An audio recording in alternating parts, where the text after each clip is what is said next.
Hello, welcome to ArcheTAP. I'm super excited. This is the last class in this series, and then I'm going to start them all over. But we're going to take like a 2.5 week break. I'm going to start doing them on the new moon and the full moon. So just be on the lookout. The first one will be May 8th. We have a full moon next week, and that's just a little too soon for me to like get all of the details that I need to get organized to like restart this whole thing. So we're going to wait just a little bit longer. So just be on the lookout for an email because I'm going to learn how to put these in some kind of calendar format so that when I email them to you, all you have to do is upload them to your calendar. Then it's going to send you a notice, an alert, since they're not going to be at a very regular day and time. Well, they'll be at the same time. It'll probably still be 7 p.m. But anyway, I'm excited. I've learned so much in doing this process, but I really feel like I nailed it in the last few classes. So I'm excited to redo the other ones and just kind of relearn this whole process again. Let's mute Reagan and we'll get going. There we go. Hi, Reagan. Okay, so we are talking about the world tonight. Let my camera focus on this card here. My lighting has been so weird lately. So we've got quite a few symbols going on in this card. The first one that jumps out to me is the female figure in the middle, and she's nude, which definitely is a symbol to me of like she's comfortable in her skin. She's also like by her footwork here, she's in a dancing position. So there's joy when you're dancing, and maybe she's dancing because she's successful. She's completed this whole, starting with the Fool, working through like all of these layers. So this wreath around her is definitely symbolizing coming to completion. In the four corners here, we've got different animals representing each of the four elements. The purple sash around her is divinity. And then this red ribbon that's at the top and the bottom of the wreath is in the symbol of an infinity. It's kind of the endless nature of existence. It's the soul's journey, this whole thing that we've come along to like get to the 21st card here. So those are the symbols that we're working with. So what does it all mean?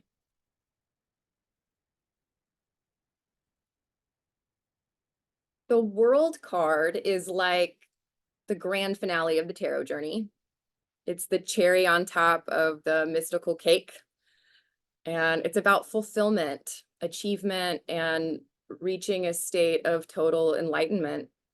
This card signifies a sense of unity with the universe, where we're in sync with the cosmic flow and we're aligned with our true purpose. It's like standing at the pinnacle of your existence, basking in the glow of your accomplishments and feeling really deeply connected to everything that is around you. The World card reminds us that we're a part of something much bigger than ourselves, and it encourages us to embrace the beauty of existence.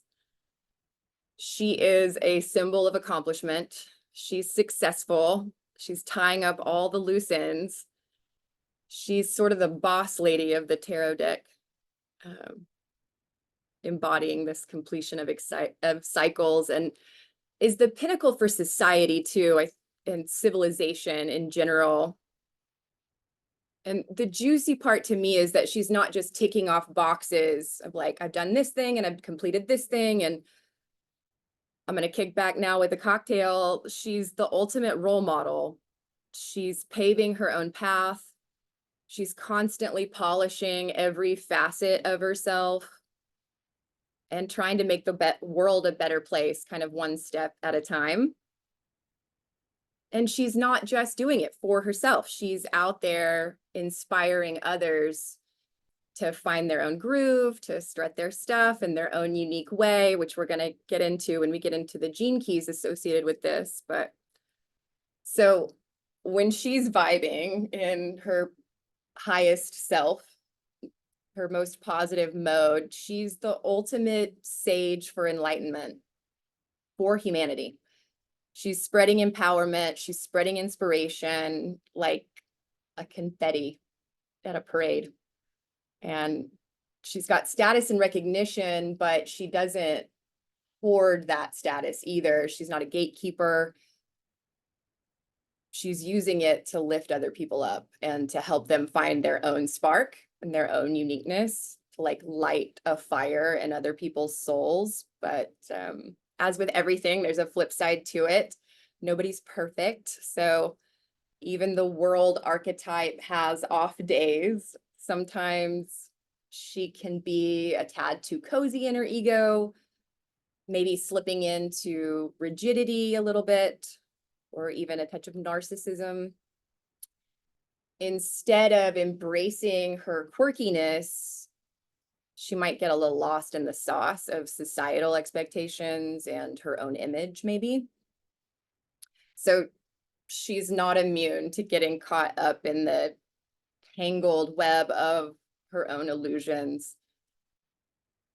I like to think of her like she's wearing rose-tinted glasses 24/7. And then she forgets to check in and make sure that she's actually seeing the truth. So this archetype, she's like the friend who has it all together, but is still managing to keep it really real. So you can relate to her. She's constantly evolving. She's constantly learning, shining her light, flaws and all, letting it all be seen and accepting and embracing all parts of herself.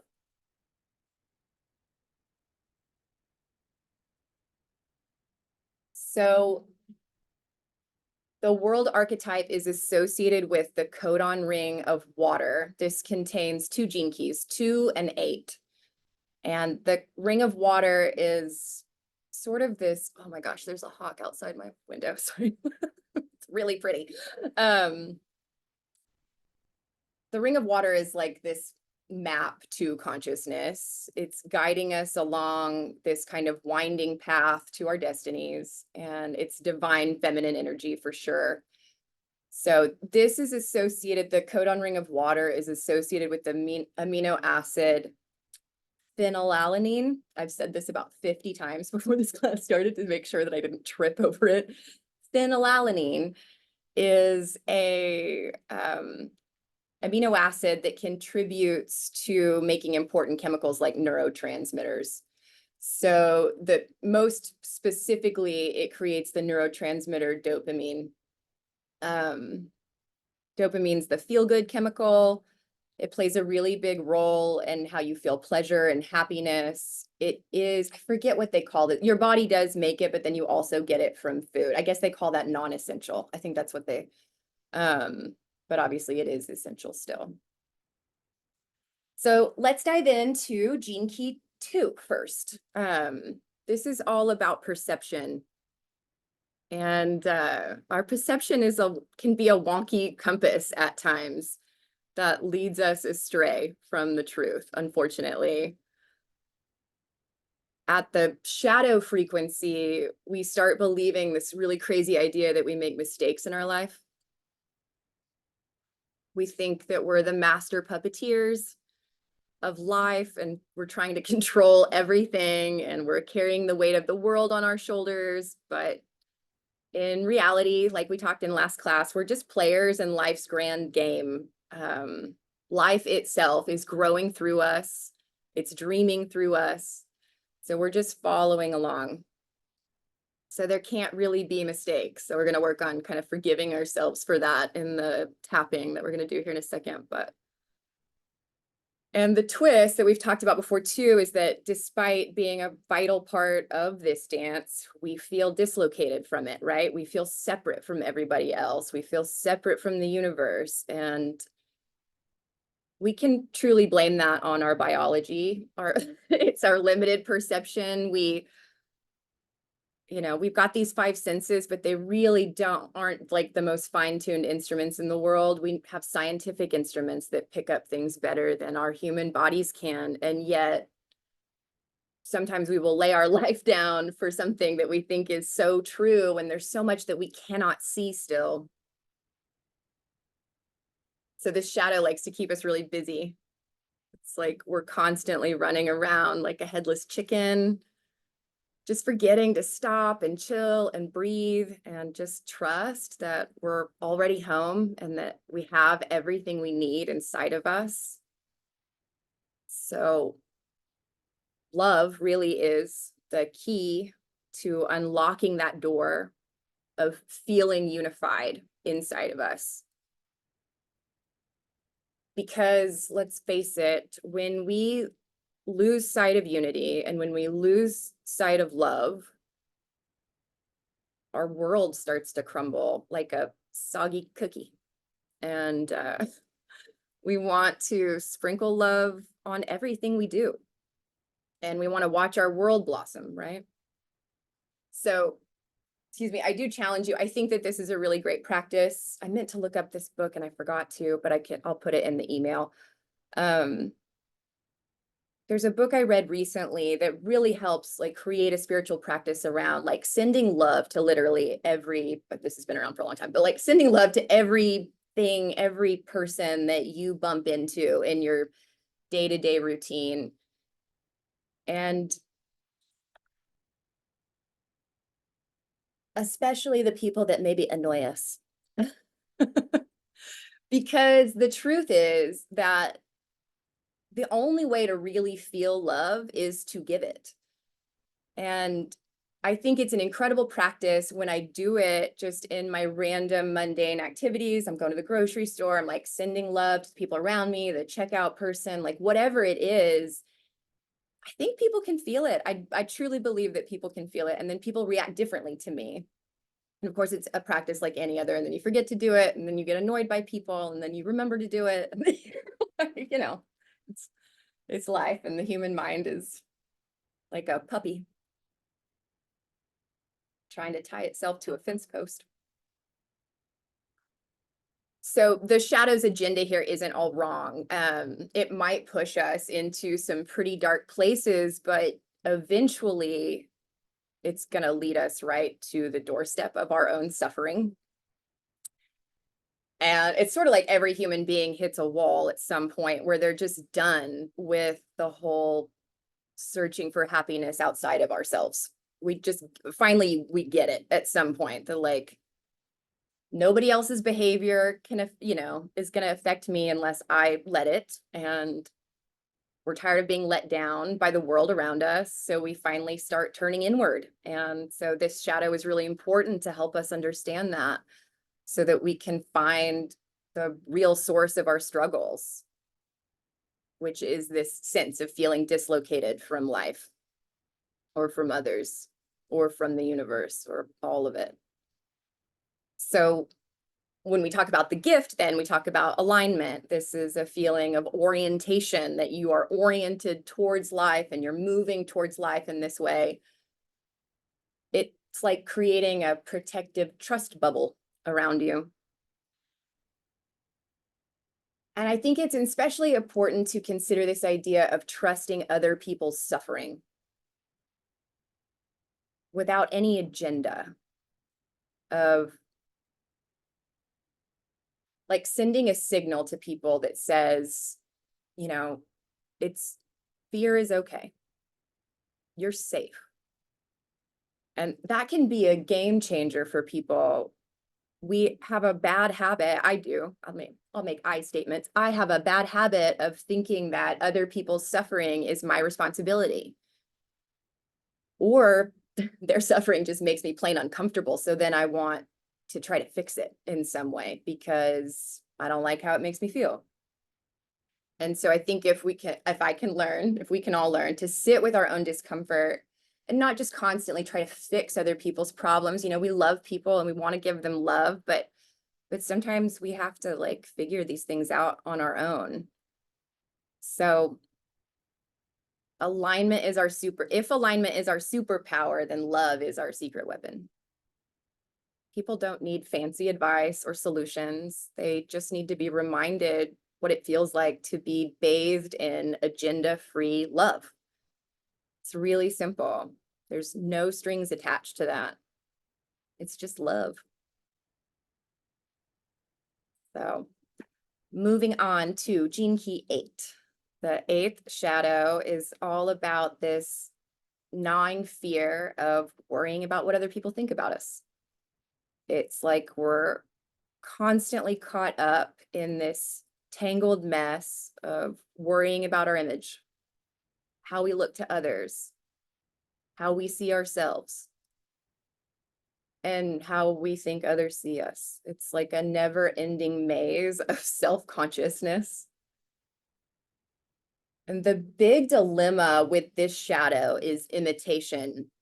We're stuck in a cycle of trying to be like everyone else, never really being our true selves. And even when we think we're being different, it's likely that we're just playing copycat at some level, never fully stepping into our own uniqueness. That's a dark and twisty state. This 8th shadow keeps us stuck in the same old routines, never letting us step out of our comfort zone. It's this cozy little bubble of sameness that everything feels safe and predictable. I like to think of it as an inner suburbia,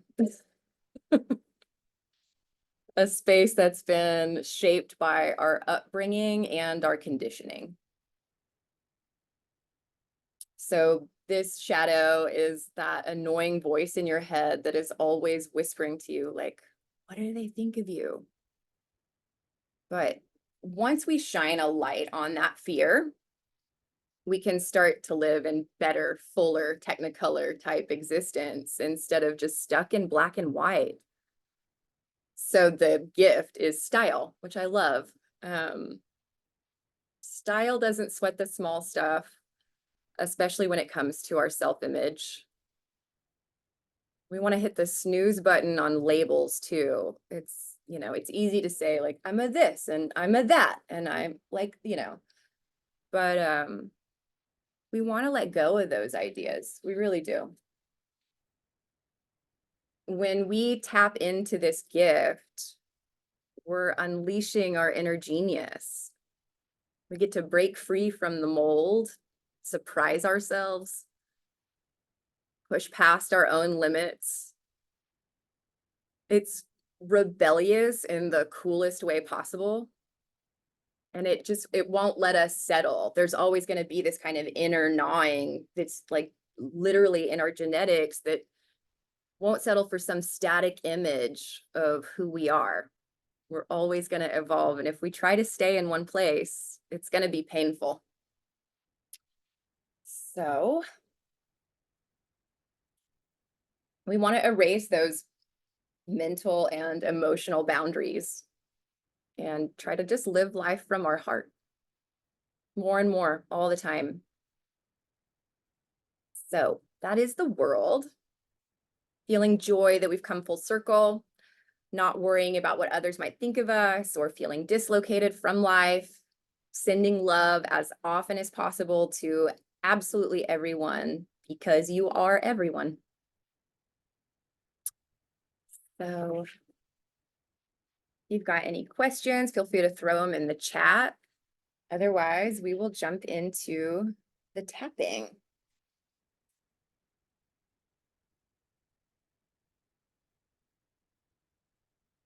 Okay, so if there aren't any questions, just in your seat for me, just kind of check in with your posture. Make sure that your shoulders are over your hips, your head is on your neck.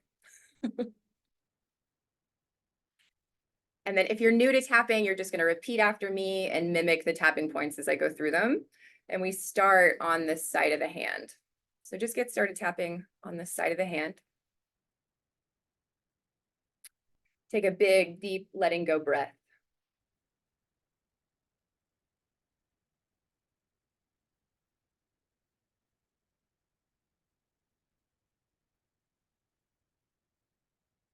Sometimes I feel weighed down by my mistakes.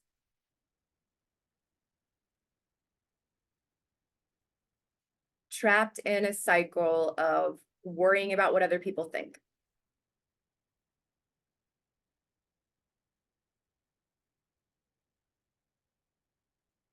I have felt separate from others, truly unable to feel the connectedness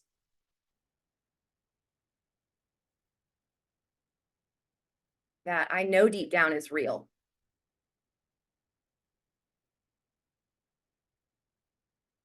I've felt stuck in the shadows of fear and insecurity.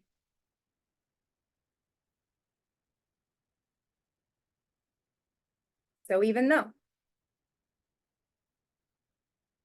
I've lived my life worrying about what other people think more often than I'd like to admit,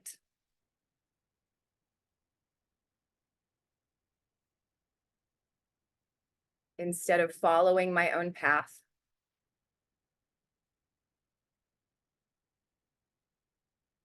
I choose to release that fear and trust in my ability to shine brightly.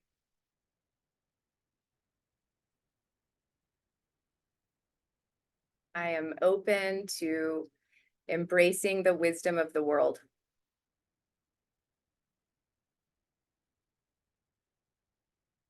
I choose to release the fear and insecurity that's held me back.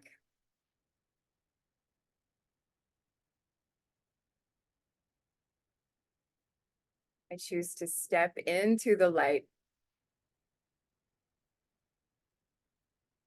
of my own unique style and way that I spread love into this world.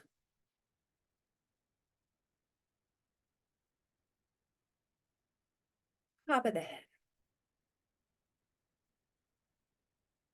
I'm feeling weighed down by my mistakes.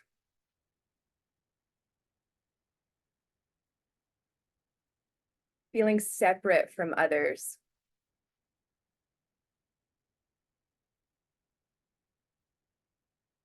I've allowed mistakes to define me.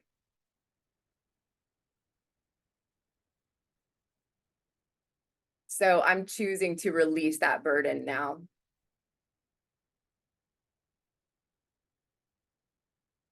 And instead embrace the lessons I've learned.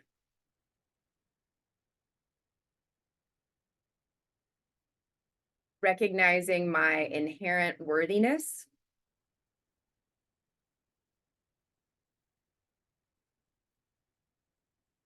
Releasing this illusion of separateness, of separation.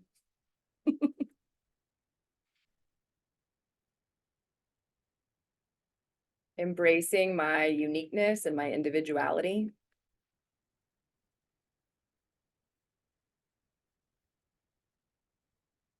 And letting go of the need for approval.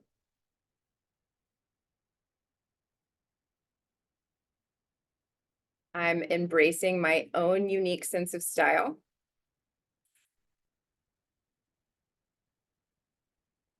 I deeply trust my inner guidance system.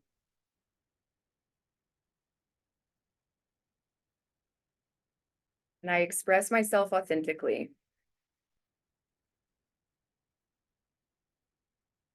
Releasing any fear of judgment.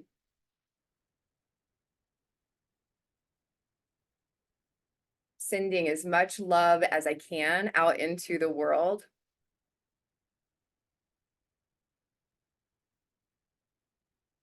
Letting love guide me.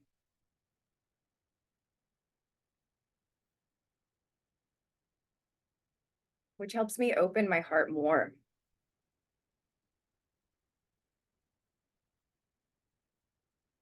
And really find beauty in connection.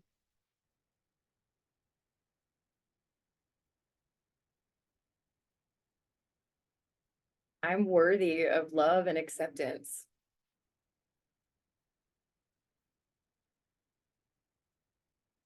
I'm embracing this whole messy journey.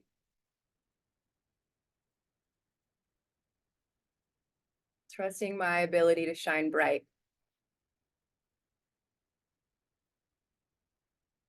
Because I am the creator of my reality. I choose to embrace the world with arms wide open. And so it is. Okay, so we've talked a little, we've tapped a little. Hopefully you're feeling relaxed. And so now we can go into the meditation part. And hopefully you'll get some good answers here. So we're going to talk to this archetype. So feel free to stay seated. Feel free to lay down. Whatever you think is going to be most comfortable for you. And then I'm going to leave you in the meditation. I'll just kind of quietly leave the room. I'll guide you through till the end, and then you'll stay in it for as long as you want, because you might have more questions that you want to ask. So find a comfortable seat if you're going to, or just check back in with your posture, because I have a tendency to slump, so I assume everyone does.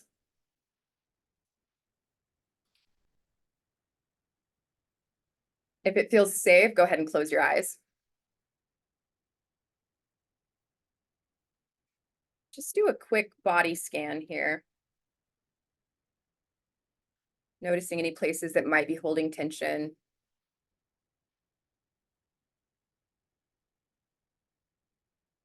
Asking those places to relax.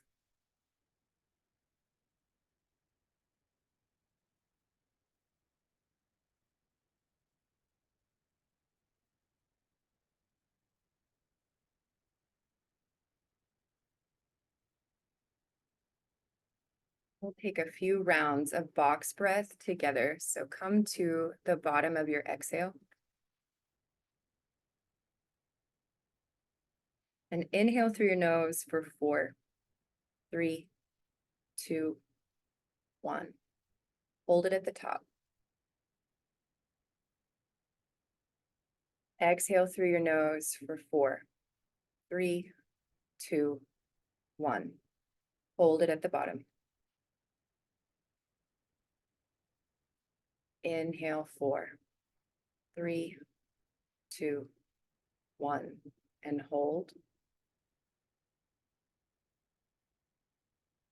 Exhale 4, 3, 2, 1. Hold.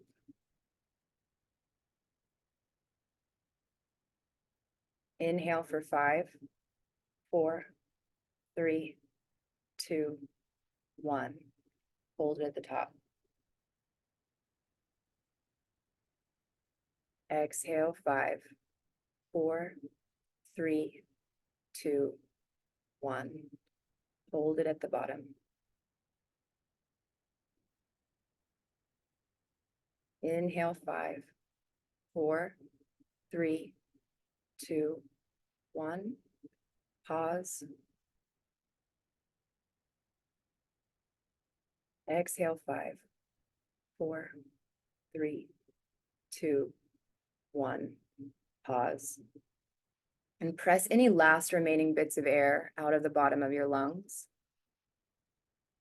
Big, deep belly breath in through your nose. And then open your mouth, audible exhale. One more like that. Big, deep belly breath in through your nose. Open your mouth and let it go. Seal your lips back off. Find a breath pace that is comfortable for you.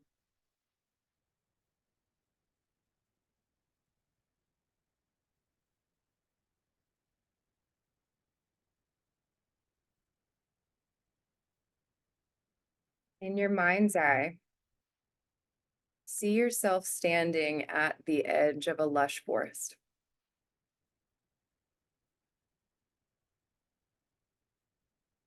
See the tall trees reaching towards the sky.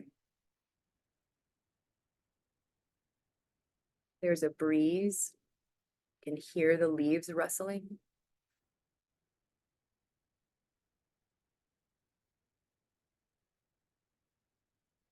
Feel the earth beneath your feet. It's grounding you. It's connecting you to the natural world around you.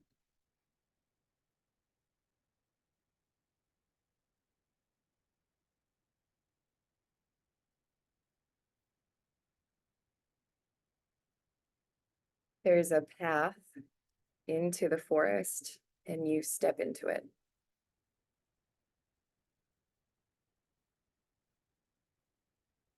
Allow yourself to be enveloped by the sights, sounds, and smells of the woodland.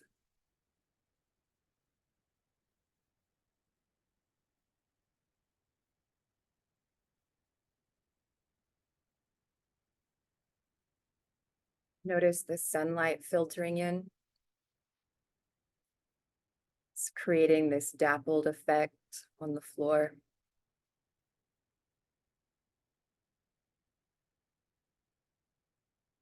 You can hear birds singing.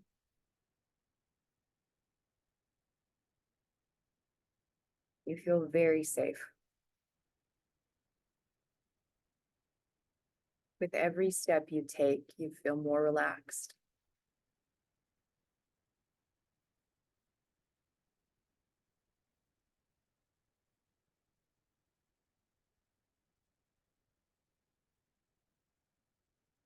As you walk deeper into the forest, you come upon a clearing that's bathed in this rose gold light.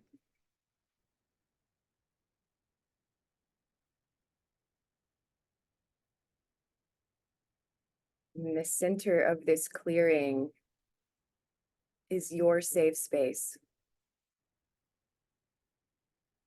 Let it look like whatever you want it to.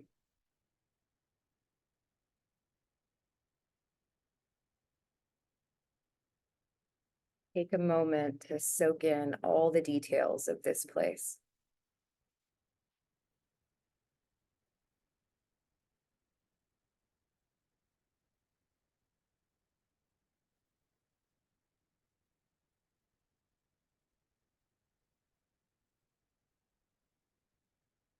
As you're looking around, I want you to turn the color up in your mind's eye.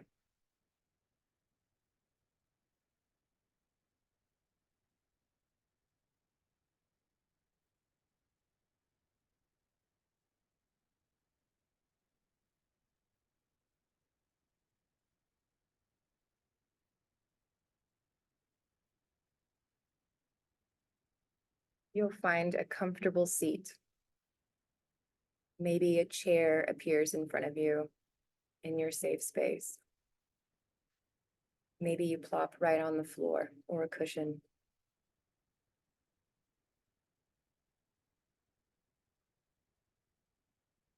Once seated, take a moment to center yourself.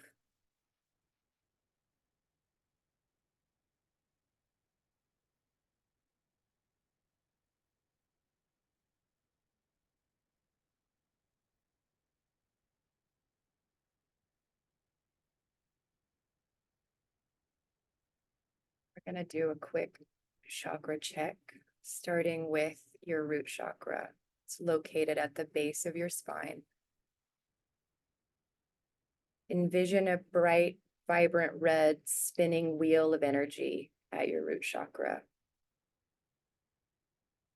It's radiating a sense of safety and security.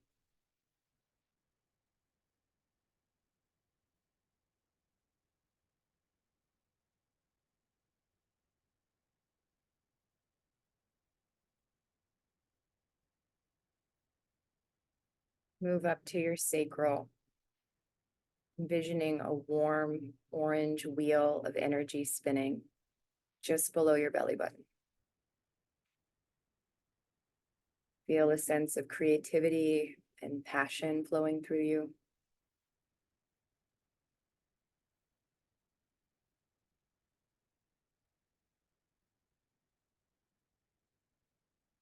Continue up to your solar plexus, picturing a bright yellow wheel of energy.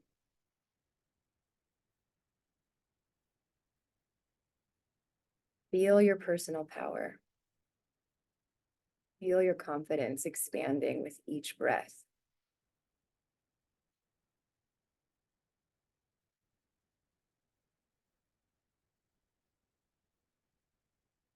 Move up to your heart. Visualize this lush green wheel of energy at your heart center.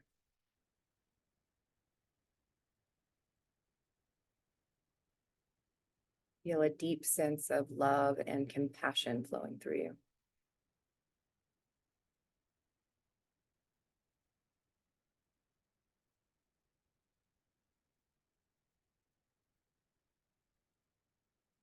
Move up to your throat,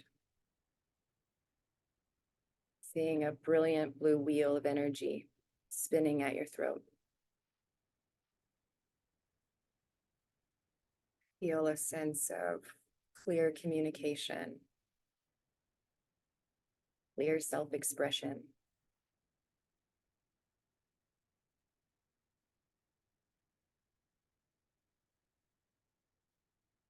Continue up to your third eye.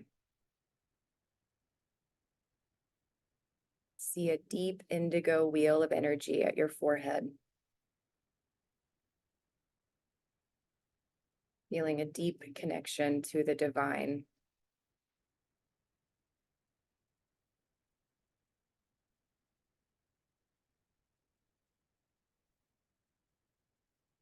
Feel a sense of intuition and inner wisdom.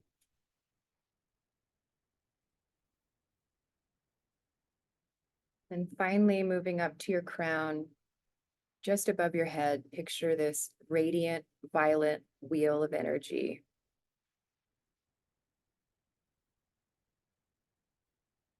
And this sense of spirit communicating with you.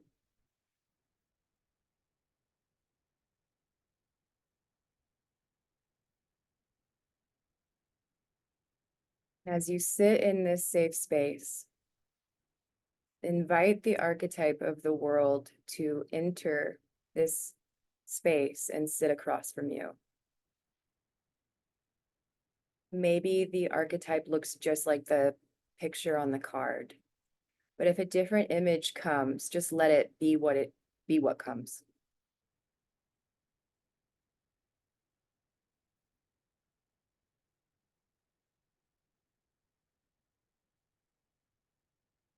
Take a moment to connect with this powerful archetype.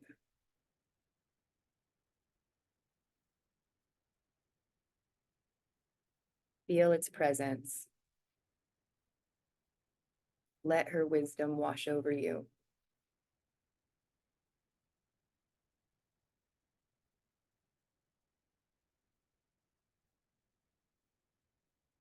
You have a chance to ask some questions. So the first one is, what aspects of myself or my life experience do I find difficult to accept and integrate?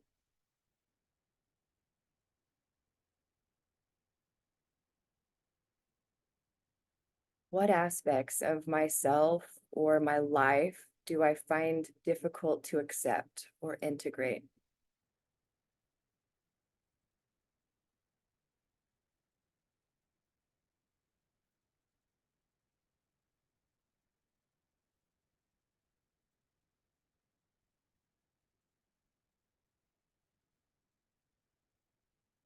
What does becoming whole mean to me?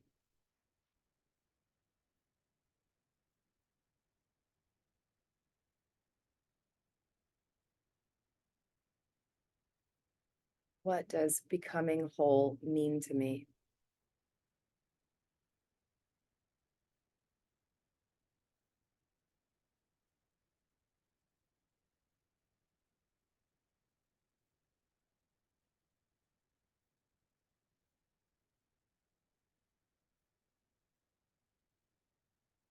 If I weren't limited by time, space, or money, what would I do?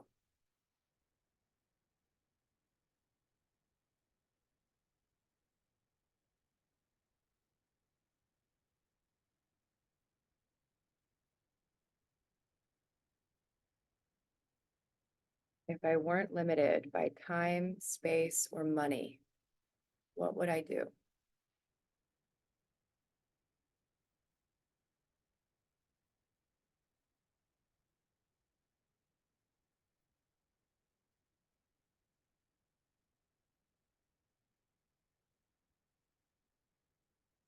In what ways am I staying small?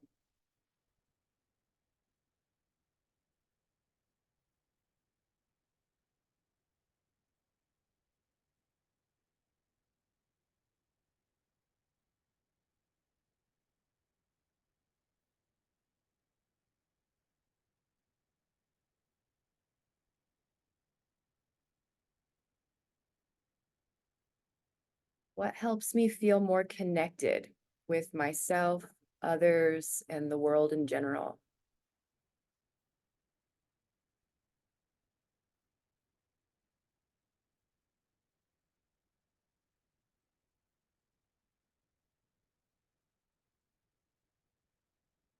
What helps me feel more connected with myself, others, and the world in general?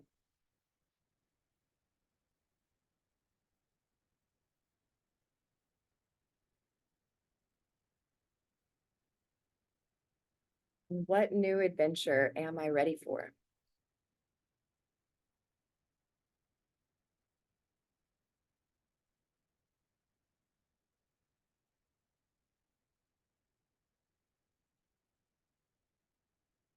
What new adventure am I ready for?